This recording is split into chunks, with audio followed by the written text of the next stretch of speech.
break it down. Break it down. We will. Thank you so much, Pyrotechnics. Let's quickly touch on picks and bans as they were so incredibly crazy in Game 1. We said for Fnatic they have to go back to what they know works, and I think in this one they did succeed. What did you make of their comp? Yeah, first of all, the most important part is put Fabivin on an assassin. Please do it. The Cho'Gath didn't work. It was worth a try. Game 1, you can kind of fool around a bit, but in Game 2 they did the right thing. Put him on an assassin, LeBlanc is open, perfect pick for him, and he dominated the game. And I think we do have to keep talking about this Lee Sin top. I'm still not convinced. Yes, there was a couple of good flanks and some knockbacks. I think the mobility of Lee Sin allowed Fnatic to pick the team fights they wanted to in the mid to late game, but I'm still not sold. I think they have to try find something else that can work, because Huni as a player, we've constantly talked about his top lane champion pool. If it's not like a carry, he doesn't tend to perform particularly well. He's trying this Lee Sin smite. It's worked in one, it hasn't worked in the other. Let's see if he sticks with it for the rest of the series. All right, then let's talk about the early and the mid game we kept our eye on, because we've said in the pregame, if H2K falls behind against a team like Fnatic, they might not be able to fall back. But we have a very good replay exemplifying that they do try and that they put the pedal to the metal when they have a chance. They definitely do. And the big thing to note is Fnatic had kept Odoamne Shen down for so long.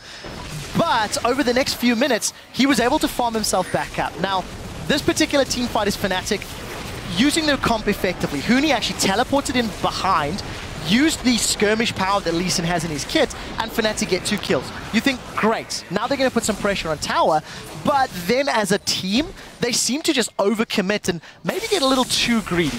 Yeah, absolutely. They weren't on the same page here, as you can see. Yellow start going in for the flank, so they want to make the pick on Ryu, while Steelback is just hitting the tower. So effectively, they have no damage on Ryu, and Ryu is just free to do whatever he wants to. Nunu is not able to do any damage, and then you got Yarden coming in as Jinx, who's putting out huge damage. And this brings them out to a position where they can actually turn this one around and take turrets in the process. You see, they just push, they have the Jinx, the passive is great for it, they take the first turret. Fnatic can't defend, Fabivin tries to, but yeah, the pick on Steelback is just too much. Yeah, should have flashed that. I agree. Flash was still available for Steelback, got caught out. Eventually, H2K will take this tower, but look at Fnatic. They're scattered, they're panicking, they're not on the same page. And this is something we've seen from Fnatic as a team. When they are not dictating the tempo of the game, their decision-making is scattered. Again, more CC connects, and eventually H2K are going to take this tower as well. You want to have the front line, and when Huni and Rainover both are below 50%, Fabivin has to step forward, he gets caught himself, and then the result is 2 turrets for H2K. Yeah, the thing that's very smart to note around that, important to note, Fnatic actually had a very good play. The teleport into 2 kills, and their decision-making was good on the mid-tower. The problem is, because they became disjointed in the decision-making, H2K then found an opportunity, which then they pressed and got more away from the deal. So Fnatic's plan backfired so heavily because of H2K's decisiveness in their reactive play. Yep. But right after that, H2K falls into this pattern to me of this worked and we got the counter engage and we pushed through and that worked for us. Even though we have a late game comp, we're going to try and get the picks off and we're going to try and fight where we shouldn't.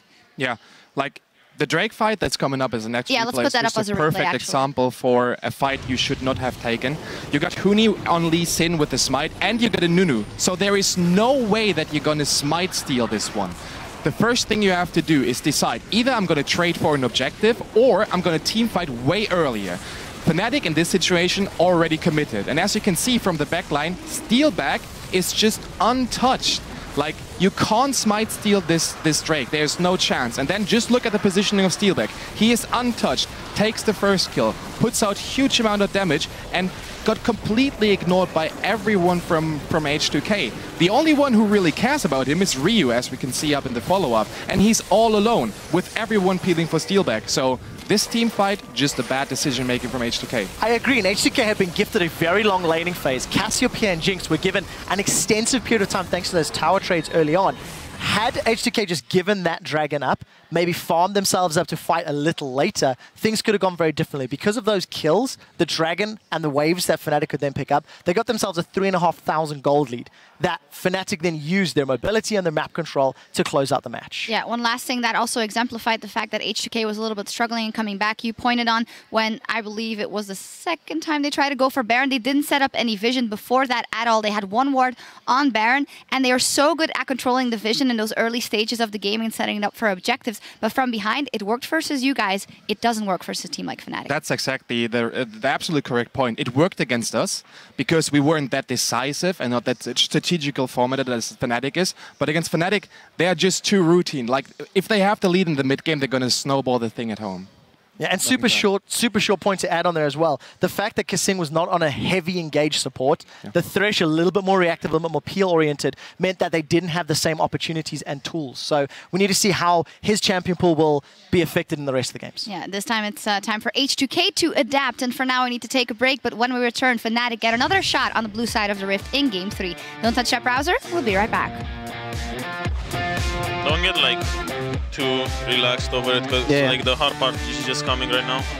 Okay guys, really high communication all the time. Okay, I don't want anyone to be thinking about the last game. This is a new game. Lulek's a little bit low here, but here comes Huni with the kickback, and that's gonna be first blood. The fight's not over yet. Rainover throws down the absolute zero. Huni comes in, but he eats a rocket in mid-transit. Yarden moving around the side, trying to pick off Febib, but steal back, moving forward. Rainover is gonna throw down the absolute zero. Ryu, a ton of damage firing him down, but they don't have enough to finish it off. Meanwhile, rocket intercepted as Yarden flashes away after the fact. Monsoon to keep Fnatic healthy. Nice! And Fnatic, at about 35 minutes into the game, are gonna even the score at 1-1.